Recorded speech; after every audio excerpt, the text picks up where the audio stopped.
안녕하십니까. 육아하며 주식하는 소은파파입니다. 오늘도 여러가지 이야기 갖고 왔는데요. 영상 끝까지 보시면 분명히 투자에 대한 인사이트 키워가실 수 있을 것이라고 보고 영상 끝까지 시청해 주시면 좋겠습니다. 먼저 시장부터 볼 건데요. 코스피입니다. 코스피 차트가 요 고점을 연결한 라인을 뚫어야 된다, 이 말씀을 드렸고, 어제 돌파를 했고요. 그리고 그저께인가 이제 한 전전 영업일쯤에 제가 이제 올려가지고 영상 좀 예측한 게 있었는데 잘 맞아가지고 기분 좋습니다. 그리고 고점을 뚫고 나서도 안정적으로 유지해주는 흐름 굉장히 좋게 봤고요. 그러니까 고점을 뚫고 나서, 고점을 연결한 이 추세선을 뚫고 나서 밑으로 많이 떨어지면 그것도 걱정인데요. 여기 갭을 유지하면서 이렇게 위쪽에서 놀고 있다는 것은 저는 좋은 흐름으로 보입니다. 그리고 계속 말씀드리는 이 박스권의 이 중간부를 넘어선 지수대이기도 하고요. 여기서 더 빠지면 또 걱정을 하겠지만, 여기서 뭐 이틀, 3일 뭐 조금 쉴 수도 있습니다. 조금 쉬다가 이제 별 어떤 매물이 없으면 그때 다시 올라가는 흐름을 나타낼 것 같고요. 오늘 좀 1.6% 마이너스 났는데, 개별적으로 봤을 때는 빠진 종목단들이, 섹터들이 좀 있었던 것 같아요. 뭐 로봇 같은 경우도 좀 아쉬웠고요. 반도체도 생각보다 그렇게 좀 강하진 않더라고요. 오늘 1%밖에 안 빠졌는데 왜 이렇게 내 것만 많이 빠지는 것 같아, 막 이런 느낌을 좀 가지실 수 있는 장이다. 오늘 어떤 종목이 좀 섹터가 좋았는지 이런 걸 확인할 수 있는 게 ETF 조건 검색을 통해서 가능한데요. 플러스 K 방산 소부장 이런 거 보면 6% 올랐잖아요. 근데 이런 종목들이 이제 보면은 그동안 좀 빌빌대던 게 올라온 것들이 많아요.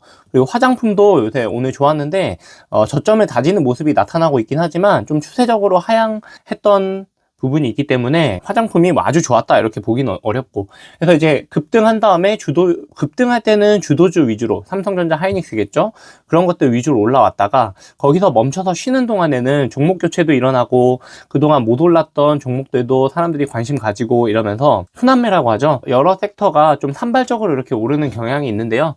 어쨌든 무너지지 않고 있으면, 어쨌든 시장이 무너지지 않은 상태에서 그렇게 강한 섹터가 계속 유지가 된다는 것은 나중에 다시 충분히 지수가 쉬고 나서 주도주가 다시 올라갈 땐 또 강하게 올라가거든요. 그래서 제가 보기에는 오늘 나쁘지 않았던 것 같습니다. 뭐 물론 주도주 중심으로 쭉쭉쭉쭉 한 번에 오르는 게 가장 좋겠죠. 근데 이제 그렇게 갈 수는 없고, 이때 보시면 이렇게 큰 하락이 나오고 나면 제가 여러 번 말씀드렸지만 한 번에는 못 올라가요. 한 번에 올라가는 건 이제 드문 경우인 거고, 이렇게 크게 음봉을 내고 떨어지면 여기서 빌빌대다가 매물을 충분히 소화하고 저점 체크도 하고 수급적인 어떤 정리, 선물 옵션 만기일도 있었죠, 중간에. 그런 것들이 다 정리가 된 다음에 야, 내릴 사람 다 내려 하고, 야, 다 내렸어? 그럼 이제 우리 간다 하고 올라가는 거지, 한 번에 그렇게 가지는 않습니다. 왜냐하면 이렇게 차트 모양이 꺾이면 말씀드렸지만 뭐 프로그램 매매에 의한 수급도 있고요. 그리고 시장 참여자들이 겁을 먹죠. 심리적인 부분도 상당히 있기 때문에 바로 강세장으로 다시 회복하면서 올라가기에는 시간이 필요하다, 이 말씀을 계속 드렸습니다. 그리고 오늘 정도까지 이제 보니까 저는 앞으로 더 갈 수 있을 것 같습니다. 상승 70, 횡보 30으로 상승을 좀 더 올리겠습니다. 한참 동안 상승 50, 횡보 50 정도를 말씀드렸었는데, 이렇게 오늘 잘 지지해주는 흐름이 나왔기 때문에 저는 상승을 70% 정도 확률로 보고 있다. 빠질 것 같진 않아요, 이제는.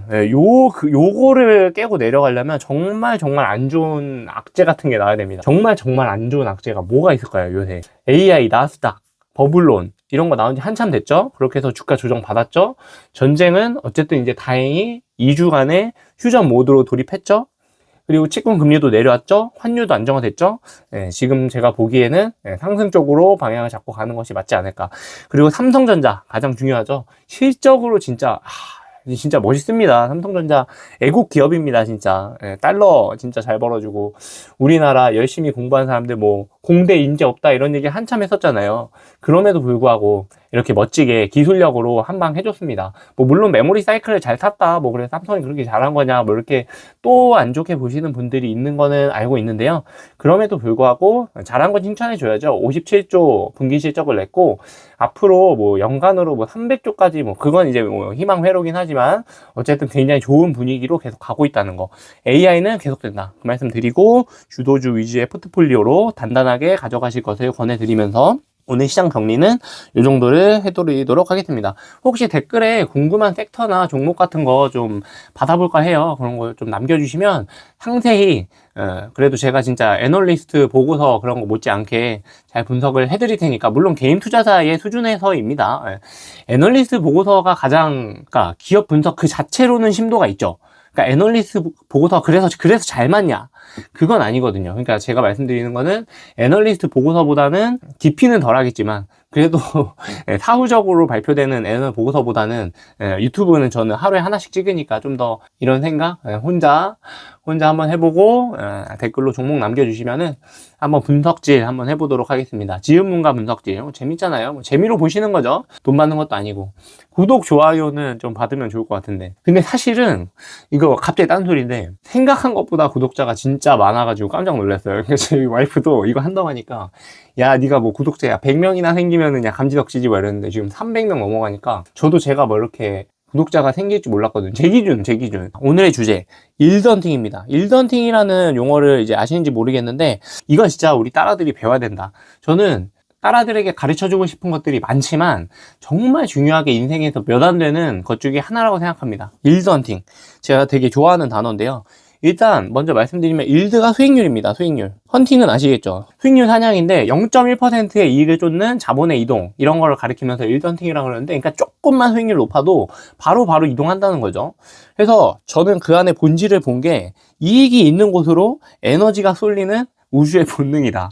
겁나 쓸데없이 거창한데 그런 거 아니겠어요? 그러니까 이제 불법 리딩방, 막 100% 수익 보장, 이런 거 여러분들 말 된다고 생각하세요? 그 세계적인 막 그 헤지펀드들도 연간 목표 수익률이 10%가 안 된다 그래요. 뭐 6%, 7%, 뭐 저도 잘은 모르는데, 그러니까 그런 거 생각하면 아니 100% 수익 나는 거 있으면 진작에 사람들이 했지. 그런 얘기를 하는 거예요. 넘어가 볼게요. 왜 세상은 결국 공평해지는가? 이거에 대한 이야기인데, 정보의 비대칭은 일시적이다. 그러니까 어떤 미공개 정보, 어떤 주식에 대한 정말 특종, 막 이런 거를 소수의 사람만 알고 있어서 내가 그 정보에 접근해가지고 주가가 오를 걸 미리 알아가지고 이렇게 수익 내는 그런 건 안 된다는 거예요. 왜냐? 그런 정보의 비대칭은 일시적이기 때문에. 일드 헌팅의 법칙에 따라서 자본이 계속 그런 미공개 정보를 찾아가거든요. 2번, 기회는 경쟁에 의해 희석되고 가치는 평단화된다. 그래서 결국엔 그거예요. 어떤 주식이 있는데 이 주식이 오를 것 같아? 근데 그 주식이 오를 거라는 소문이 점점점 퍼지면서 자본이 거기로 몰리고 그 주식의 가격이 점점점 오를 거 아니에요. 그럼 그 주식이 이미 올라버리면은 뒤에 들어오는 사람들은 높은 가격에 그 주식을 사야 되니까 먹을 게 없는 거죠. 그렇게 생각해 보면 모든 시장에 있는 주식들은 사실 그런 무수한 과정을 거쳐가지고 결국엔 기대 수익률이 다 똑같은 거다. 물론 위험이 다르니까 그 위험 대비의 기대 수익률이 다 똑같은 거다. 이렇게 볼 수 있는 것이다. 그래서 세상이 결국 공평하다. 조금 이제 좀 오버스럽게 더 나가는 건데, 일던팅을 맛집에 적용해도 똑같은 게, 맛의 가치가 엄청 맛있는 게 있어. 소문이 안 나면 나만 가서 계속 먹어. 저렴한 값에. 좋아. 근데 이제 시간이 지나면 그게 점점 알려지고, 그래서 가서 막 1시간, 2시간 기다려야 되고, 아니면 어떤 거는 뭐 어떻게 캐치 테이블 이런 것도, 그것도 뭐 어플 들어가서 어플 다운받고 회원가입하고 막 미리 체크해서 어떤 시간 알람 맞춰가지고 넣어야 되고 막 그런 거 있잖아요. 그러니까 그런 어떤 번거로운 과정을 거치게 되면서 결국에는 맛집이라는 것도 내가 어떤 노력을 들여야 되기 때문에 사실은 그 가치가 떨어진다. 일드가 떨어진다. 수익률이. 그래서 만족감은 결국 어떤 식당을 가든 결국엔 비슷해진다. 장기적으로 봤을 때는. 이런 비유도 상당히 괜찮은 것 같지 않습니까? 제가 육아를 열심히 하고 있으니까 딸한테도 나중에 직업 선택 같은 거 할 때도 이런 거를 말하고 싶은데, 연봉은 재능이 아니라 희소성과 고통의 대가다. 그러니까 높은 연봉을 받으려면 열심히 노력해서 거기에 투입량이 많아야 돼요. 그래서 뭐 대학도 그렇고 직업도 그렇고 결국에 투입 대비 효율은 결국 다른 직종과 평준화 된다는 게 저의 생각입니다. 의대 이런 거 소득 높잖아요. 근데 의대 가기 위해서 대치동 퀴즈 만들어가지고 막 라이딩 다니고 막 학원 보내고 막 그런 거 해야 되잖아요. 그러니까 그 투입을 생각하면 결국에 일드, 수익률은 비슷하다. 근데 옛날에 제가 중고차 파괴자 막 이런 중고차 유튜버, 이것도 또 잡돌인데, 어차피 뭐 이제 학고 채널에서 저 이제 편하게 얘기하는 거니까 얘 또 투자에 도움이 되는 것 같아요. 이런 얘기들도 보면은, 중고차 파괴자 이런 거 보면은, 중고차 딜러가 그렇게 쉬워 보이면 니네가 해라, 니네가 하면 되잖아, 개꿀인데 왜 안 해? 그래서 그렇게 좋아 보이면 본인이 하면 된다. 그러니까 결국에 그 사람이 하는 말도 저는 일던팅이라고 보는 거죠. 중고차 딜러가 진입하기는 쉽겠죠. 그러니까 진입하기가 쉽기 때문에 경쟁이 치열한 거예요. 거기서 살아남기, 저는 진짜 그렇게 매출 많이 올리고 하시는 중고차 딜러분들 진짜 대단하다고 생각합니다. 그 경쟁에서 살아남으신 거잖아요. 저는 그렇게 영업하고 막 사람 이렇게 대하고 서비스 해가지고 막 이렇게 자동차 살 수 있게 도와주고 그런 거 쉽지 않거든요. 네, 저는 잘 안 맞을 것 같은데 아무튼 어려운 직업이라고 생각하고, 육아에도 적용됩니다. 육아에도 통찰의 확장, 육아의 경제야. 그러니까 과거에는 생산자라 그랬고 요새는 소비자라 그러잖아요, 아이들이. 그러니까 요새는 진짜 고급 소비재예요. 소비재 중에서도. 그러니까 육아 정보, 막 우리 아이가 달라졌어요, 이런 걸 통해서 저희 사회가 학습이 돼. 되게 육아를 되게 잘해야 되는 거고, 섬세하게 해야 되는 거고, 아이의 마음을 이렇게 고려해줘야 아이가 적절한 성장의 단계에 적절한 거를 부모가 해줘서 어떤 그게 탁 이렇게 시너지가 터지면서 되게 예쁘고 바르고 건강한 아이로 자라고, 이런 과정들을 저희가 직간접적으로 많이 본단 말이에요. 그러다 보니까 어떻게 돼? 대충 할 수가 없는 거예요, 육아를. 그러니까 이것도 일종의 비교질이거든요. 남들이 그렇게 하니까 나도 이 정도는 해줘야 돼. 나도 유기농, 막 한우 이런 거 먹여야 돼. 이런 생각을 한단 말이에요.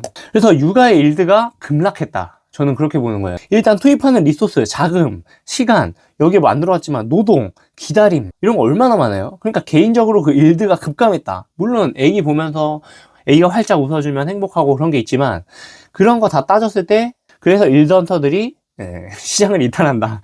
부모를 일던터라고 이렇게 했는데, 그래서 결국에는 국가가 개입한다. 강제적으로 일드 부정작업. 왜냐면 사회적으로 출생이라는 거는 꼭 필요한 거 아니겠습니까? 출산율 너무 낮잖아요. 그래서 육아는 사회 필수 인프라이기 때문에 시장 실패 시 국가가 개입을 해줘야 된다.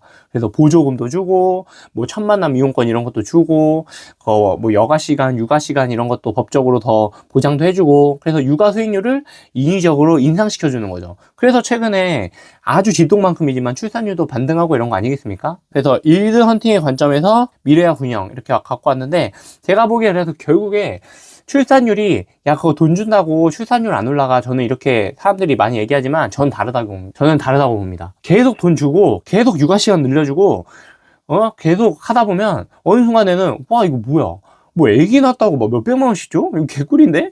이런 소리 하는 사람들이 있어요. 그리고 이제 근데 무책임하게 그걸 놔놓고 당연히 혜택만 받았으면 그런 거는 진짜 엄벌하고 처벌하고 그런 거 해야 되지만, 제가 부모 입장에서 봤을 때 애기를 그렇게 놔놓고 보잖아요?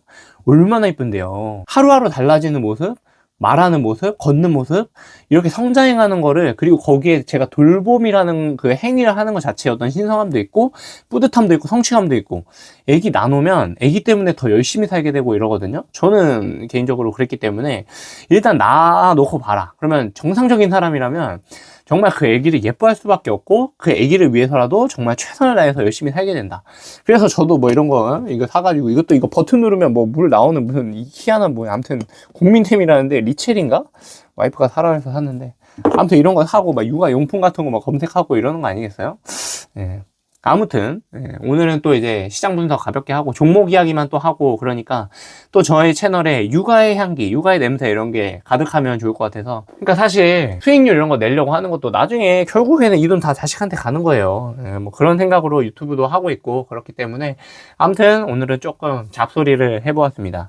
그래도 들을만 하셨다고 저는 생각하고, 구독, 좋아요 꼭 좀 부탁드리고요. 여러분들 뭐 육아하시는 분들은 육아도 잘하시고, 투자하시는 분들도 성투하시고 다들 복 많이 받으셨으면 좋겠습니다. 영상은 여기까지 하겠습니다. 감사합니다.